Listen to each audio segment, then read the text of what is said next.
This is a Sunshine Shoulders production. The Setup, Part 3, the final episode. Gelito Robert Polanco Jr. was a proud man. He earned a living by cutting sugar cane 6 days a week in the province of Angeles City. With only an elementary school education, he raised 5 children and sent them all to college. After his wife passed from lung cancer, he never remarried.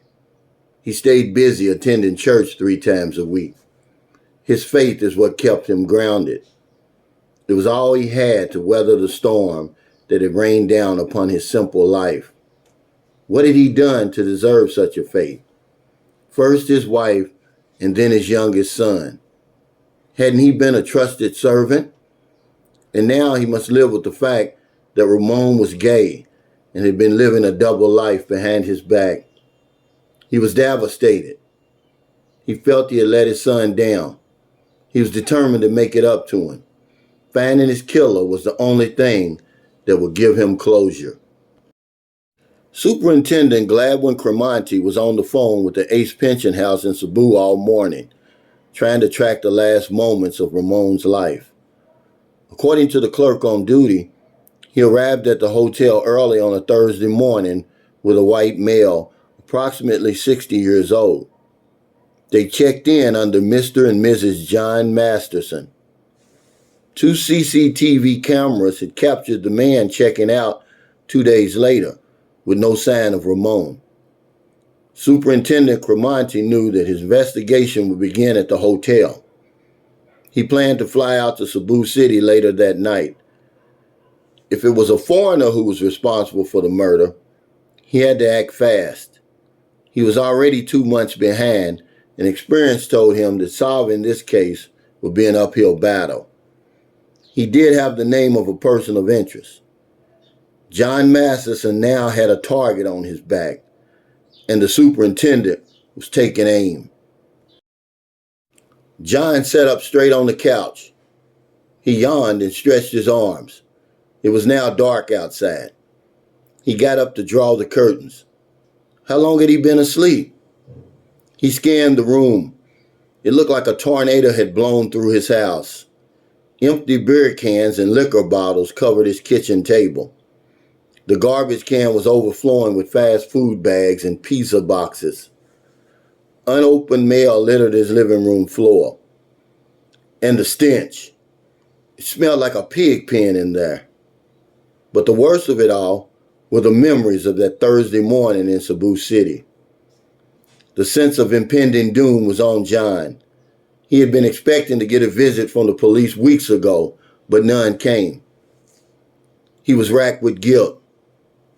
John made a decision to return to the Philippines and turn himself in. He would lead the authorities to the body and pay his debt for the unspeakable crimes that he had committed. He booked a flight to Cebu City, leaving in 2 days. The first thing he would do is hire a cleaning service to put his house back together. Gelito picked up the card with Superintendent Cremonti's phone number that his brother had given him. He called the number at the bottom. Dumaguete Police Station, was the reply on the other end. May I speak with Gladwin Cremonti? Asked Gelito. He was told that the superintendent was in Cebu City on business. I'm the father of Ramon Polanco, the young man who was found murdered 2 months ago in Cebu. It's very important that I speak to him about my son's case. The officer gave him the personal cell phone number of the superintendent and then hung up. Gelito immediately called the number and spoke to the superintendent. He was told to come to Cebu City if he needed to talk. The superintendent had no idea how long he would be in the city. Gelito agreed to come to Cebu City, but it would take a few days because he couldn't afford to fly there. He would ride a ferry from Manila. He packed a few things and headed to North Harbor Pier 4 in Manila. The 22-hour trip would give him time to get his thoughts together. He had a lot of questions for the superintendent. Gladwin Cremonti was the only child of Arthur and Vashon Cremonti. They showered him with love and praise and he grew up a confident young man. His dream was to join the Army after graduating from Negros Oriental State University. A friend was on his way to the police academy to take the test for police recruit. Gladwin tagged along with no intentions of taking the test. That all changed when he walked into the building. The officers looked sharp in their crisp uniforms. There was a sense of brotherhood that he craved, having grown up as an only child. He wanted what they had and was willing to go to any lengths to get it. He took the test and passed with high honors. He was accepted into the academy and was a model recruit. His dedication and work ethic, along with his attention to detail, soon caught the eye of his superiors. He was selected for Officers Candidate School. After a decorated 25-year career, he was promoted to superintendent of the Dumaguete Police Department. He planned to retire by the end of the current year, but this case had grabbed a hold of him. The autopsy pictures of the disfigured face of the young man haunted him. This was not only a murderer he was searching for, but a monster. John dropped the envelope in the mailbox. It was addressed to his boss and explained in detail the situation surrounding his present circumstances. He included his resignation, although the company had fired him a month ago. The letter arrived soon after, but he never read it. It was one of the hundreds of envelopes scattered across his living room floor. He hopped back into the taxi and continued to the airport. He had purchased a one-way ticket to Cebu City, Philippines, and a throwaway ticket to Singapore, which he didn't intend to use. His backpack was all that he brought with him on the trip. It had one change of clothes, his passport, and wallet. John wasn't coming back home. His plans were to go to Dumaguete as soon as he arrived in Cebu, check on the body, and then turn himself in to the police. That's as far as his mind could go. As he boarded his flight, he started to feel better. He knew he was doing the right thing. Maybe now he could get some rest. Sleep had been eluding him. His bloodshot eyes gave him the appearance of a zombie or a monster. Gelito arrived in Cebu City and headed straight for his room. The midday traffic made the ride in the jeepney slow and hot. The humidity only added to his misery. He exited the jeepney and walked half a block to the boarding house. The attendant gave him the key to his room and a towel and washcloth. He would need to shower and change his clothes before meeting Superintendent Cremonti. They agreed to meet at a small Filipino restaurant near Ayala Mall. The room was old and looked as if it hadn't been painted in years. For 500 pesos, or about $10 a night, it was a bargain though. It was certainly an upgrade from the cramped, mega-value quarters on board the ferry. He was starving and looked forward to the lechon manok, a roasted chicken in Cebu City. It was some of the best in the land, and it fit his budget. He didn't know how long he would be in the city, so he had to watch his spending. He wasn't leaving until he was given a full update on the investigation surrounding the murder of Ramon. Superintendent Cremonti spent most of the morning in the Ace Pension House security office watching the CCTV videos of the night Ramon was killed. The first video showed Ramon and John entering the hotel, and the second one showed John leaving alone. He rewound the tapes over and over, looking for clues or anything out of place that he may have missed. Suddenly, midway through the second video, he notices the bulge in the suitcase John is pulling behind him as he leaves the hotel. The zipper of the suitcase is about 4 inches from being fully closed. To the untrained eye, this wouldn't mean much. But to an experienced detective such as Gladwin Cremonti, this was a smoking gun. He then rewinds the first tape and sees that John's suitcase is fully zipped up and secured with a lock as they enter the hotel lobby. He realizes that Ramon's body is probably inside the suitcase. He asked the manager of the hotel if he can have the videotapes to use as evidence. He hurried out of the office for his meeting with Gelito. The monster now has a name and a face. John wasted no time departing the plane. He rushed through immigration and out the terminal to a waiting taxi. The aroma of old clothes and the heat were a reminder that he was back in the Philippines. He had an hour to get to Pier 1 to catch the ferry to Dumaguete. The taxi pulled up to the pier, and before it came to a complete stop, John jumped out. He gave the driver a 1,000 peso note and told him to keep the change. He stood in line and purchased a ticket to Dumaguete via Tagbilaran, Bohol. The trip typically took 4 hours, but to John it was just another opportunity to rest his aching body. The past 2 months had been a nightmare. He relived the day of the murder over and over in his mind. Why did he snap? Why not just leave the hotel and go on about his business? No, he couldn't do that. He felt dirty. He felt nasty. He had lustily tongue-kissed a man and came in his mouth during oral sex. He could never live with himself after that. Murder was the only way to try to erase what had happened. It didn't work.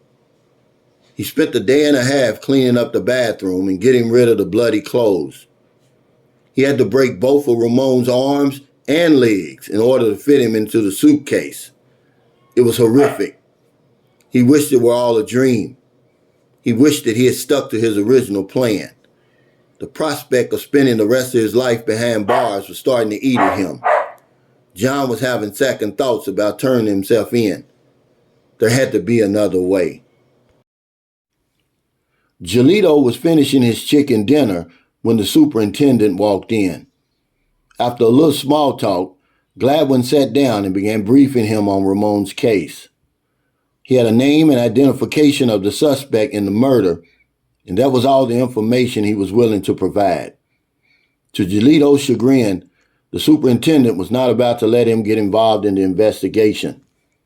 When he asked Gladwin what he could do to help, he was told to go back home and wait on further updates.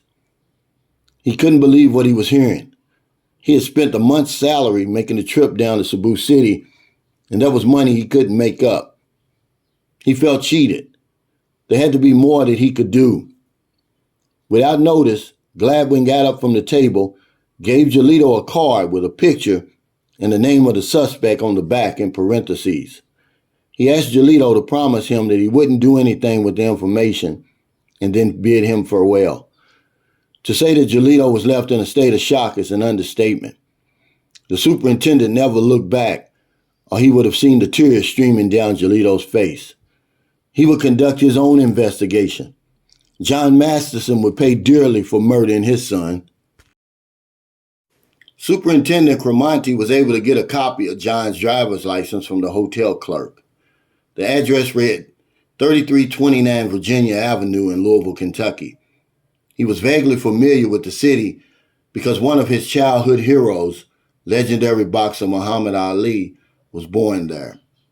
His next order of business was to contact the Louisville Metro Police Department, or LMPD for short, to ask for help tracking down his suspect.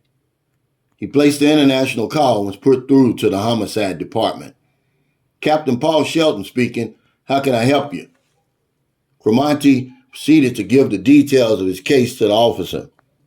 He said that he had a primary suspect that was caught on CCTV cameras leaving the premises with a suitcase, believed to be carrying the body of the deceased.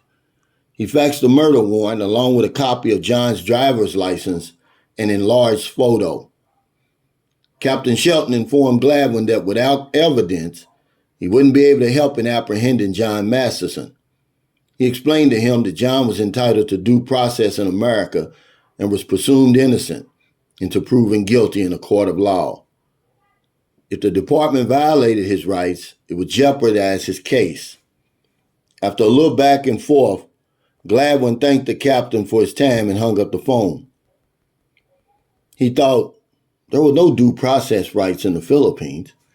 He could lock up his suspect with little evidence, and with no speedy trial rights or the right to a reasonable bail, The suspect would languish in jail until Gladwin had the proof he needed to put him away. It worked every time. But since he couldn't put his ironclad system into play in this case, he would need to resort to good old detective work. His next move was to check with immigration to see when John had left the country, and then check with the airport and airlines to see if they had footage of him with the suitcase. He knew he had to find that suitcase, or John. John arrived in Dumaguete around 4 p.m. and booked a hotel near the boulevard. He would rest up and prepare to go to Cebu in the morning. He checked into his room and took a quick shower. He needed to calm his nerves, so he walked up the street to the Whatnot bar and had a few drinks. The place was crowded with foreigners. Seated near the back was a table of Filipino women laughing and drinking. As soon as he stepped through the door, a woman seated at the table spotted him and recognized him right away. She was sure it was him this time. This was his first time in the bar, and he wondered why he hadn't come here before. He ordered fried chicken for carryout and headed back to the hotel. He had a long day tomorrow and wanted to be on his best behavior. He didn't want to draw any unneeded attention to himself. His cover was already blown, and he wouldn't realize it until it was too late.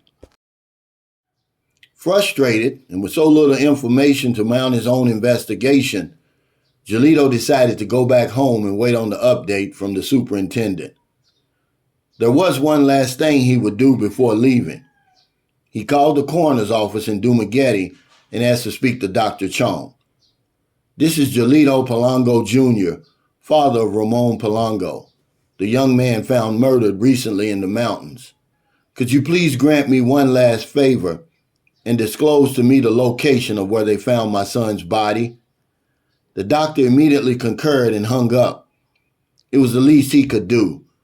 The Polanco case was one of the worst cases of blunt force trauma that he had witnessed in his 30 years as a pathologist, and it led to his retirement later in the year. Gelito planned to go to Dumaguete as soon as he checked out of the boarding house in the morning. He would say a prayer over the site of the discovery and place a small white cross in memory of Ramon. He prepared himself for bed and fell asleep reading the 23rd Psalm, verse 4. "Yea, though I walk through the valley of the shadow of death, I will fear no evil, for thou art with me. Thy rod and thy staff, they comfort me." Superintendent Gladwin left immigration in high spirits. He had the exact date and time of John's departure. Now, if he hurried, he could make it to Moncton International Airport in time before the shift change. He needed information on Cathay Pacific Flight 666, leaving Cebu and heading to Chicago, Illinois on May 8, 2023 at 10 p.m. His contact at the airport was due to leave work, and if he didn't get there in time, he would have to come back in the morning, and he didn't want to do that. Time was not on his side, but Lady Luck sure was. John was up bright and early. He slept through the night and was feeling refreshed. He couldn't remember the last time he slept so well. He took a shower and put on the one change of clothes that he brought along for the trip. He threw the other set in the garbage. Although he was having a change of heart, he still felt like he was going to go through with his plan and turn himself in to the police. He went down to the restaurant for coffee and breakfast. He finished his meal and left the key with the front desk. In his estimation, it would take no more than an hour to finish his business. He walked out into the hot sun and held down the tricycle. He told the driver to take him to the foot of the mountain leading to Cebu land. He would walk up as he always did. This way, if he saw anything that looked suspicious, he could abort the trip. 20 minutes later, the tricycle dropped John off, and up the hill he went. What goes up must come down. Gelito exited the ship at the pier in Dumaguete and was approached by several tricycle drivers. He told them he was going to Cebu land. He needed someone who knew exactly where this location was up on the mountain, and he pulled out a piece of paper with an X marked on the spot, high above the city. Only one driver knew the location. After they agreed on the price, they were on their way. Gelito was caressing a white cross in his hands. The driver observed this and thought it strange, but never said a word. The driver told Gelito that it would be an extra charge if he wanted him to take him up the hill. Since his money was tight, he declined and told the driver to let him out at the foot of the mountain. He stuck the cross in his back pocket and pulled his backpack on. He said a silent prayer and started up the hill. Gladwin made it to the airport in time and looked up his contact. For the next 3 hours, they watched CCTV footage of the airport lobby on May 8, 2023. They started from approximately the 6 p.m. timestamp forward, hoping to catch a glimpse of John. It was Gladwin who saw him first and told his contact to back up the video. Over and over, he watched a segment of the tape without saying anything. Then he stood up and walked out of the room. John was pulling a suitcase behind him, but it wasn't the one in question. He thanked his lucky stars and headed back to his hotel room. He would be back in the airport in the morning for a flight back to Dumaguete. The hunt for the suitcase was now at a fever pitch. He knew that his number one piece of evidence was still in the country. He would figure out his next move when he reached his office.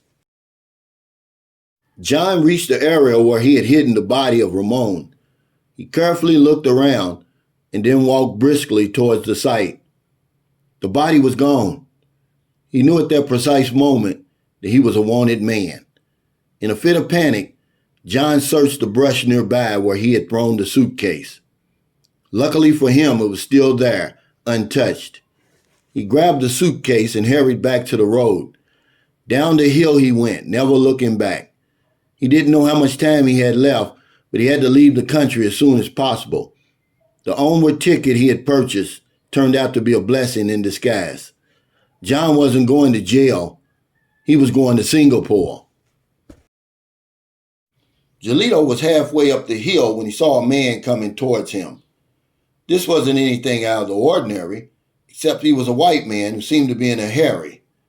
Even from this distance, he could see that the man was sweating and had a look of worry on his face. As the distance between them became smaller and smaller, Gelito knew that this wasn't just any foreigner. This was the murderer of his son. He removed the photo of John Masterson that was given to him by Superintendent Gladwin. He examined it. It was a perfect match. Gelito was in a state of shock. His prayers were answered. He was now face to face with the killer. A flurry of thoughts ran through his mind. What should he do? As the stranger passed him, he yelled, "John!" John heard his name and peered over his shoulder. Who was this man who knew his name? "My name is Gelito Polanco. I'm the father of Ramon Polanco. You murdered my son, and now I'm going to murder you." John dropped the suitcase and took off running. Gelito took off behind him. But when he realized that his pursuit was in vain, he went back and got the suitcase. He had no idea what he was looking at. He unzipped the suitcase, and the smell knocked him back. He held his nose and looked inside. There was blood and bodily fluids. This was the suitcase that had contained Ramon's body. He knew immediately that he had to contact Superintendent Gladwin with the good news. He slowly walked down the hill and hailed a tricycle. He told the driver to take him to the Dumaguete police station and step on it. Gladwin had just finished briefing his officers when Gelito burst into the office. "Superintendent, I have to speak with you. It's very important," said Gelito. "What are you doing here? Didn't I tell you to go back home and wait for my update?" came the reply from Gladwin. "I found a suitcase that carried my son's body. Also, your suspect, John Masterson, is in Dumaguete. We encountered each other as I was going to Cebu land to visit the site of where my son's body was found, and he was returning from the site. I looked at the photo that you had given me of John, and it was a perfect match. I yelled his name, and he dropped the suitcase and took off running. I couldn't catch up to him, so I returned to grab the suitcase." The superintendent couldn't believe his ears. Was this correct? Had the single piece of evidence that would solve this case fallen into his lap? He sent out an all-points bulletin that John Masterson was in Dumaguete and to arrest him upon sight. He had the suitcase placed in a plastic bag and taken to the lab for results. He thanked Gelito and paid for his flight back to English City. He would later request a Medal of Honor be given him for his work in bringing a murderer to justice. But for now, there was a monster on the loose in his city. John hopped out of the tricycle in front of the hotel and ran inside. He needed to retrieve his passport from the room and then get to the airport in Moncton, Cebu immediately. He walked through the door of the hotel and was met by a pair of familiar eyes staring back at him. It was Maria. How did she know he was in the Philippines? How did she know where to find him? John, I saw you last night in the Whatnot bar. I followed you out and saw where you were staying. What brings you to town? Asked Maria. John was speechless. He didn't know if he should tell her the entire story or if he even had time. Come up to my room and I'll tell you everything, he said. Maria followed John up to his room. Upon entering, there was silence. It was an awkward moment, to say the least. Maria made a motion towards John, and he could see the baby bump clearly. It's a long story, she told him. A weekend rendezvous with a young American that turned sire, she said nonchalantly. She told him that she'd have to live with her mistake and take care of her children the best that she could. John was still in love with her. He couldn't move on. The 30 days that he had spent with Maria were the best month of his life. He told her his feelings and then his story. Would she help him? Could she help him? Maybe there was a chance for true love between them if given the right circumstances. Maria listened carefully to John's story. She didn't tell him that she had already called the police and the hotel was probably surrounded by now. She needed the reward money that was put up for any information leading to the arrest of John Masterson. She couldn't believe her luck when he walked into the bar last night. She said she would help him, but he should put on a hat that she had in her purse as a disguise. The hat would be the sign for the police that this was the man that they were looking for. John put on the hat and proceeded to the elevator and down to the lobby. As soon as the elevator doors opened, he knew this was the end. He pulled his phone from his waist and pointed it toward the officers. Shots rang out and John fell to the ground in a hail of bullets. He gasped for air as Maria knelt to hold his hand. His last words to her would be telling. It was a setup, wasn't it? At the news conference later in the week, Superintendent Gladwin placed the Medal of Honor around the neck of Gelito Robert Palongo Jr., who was beaming with pride. Next, he handed the 250,000 pesos check to Maria and thanked her for helping to apprehend the suspect. Maria knew immediately what she was going to do with the money. She would contact Frankie Jones and wire him back the money that she had stolen. She wanted a new life. As she turned to leave the police station, Gladwin mouthed these words to her. The universe is watching. She cashed the check and wired the money to Frankie. She kept 50,000 pesos for herself. Some things never change. Thank you for listening to the Sunshine Shoulders production of The Setup, Part 3, the final episode.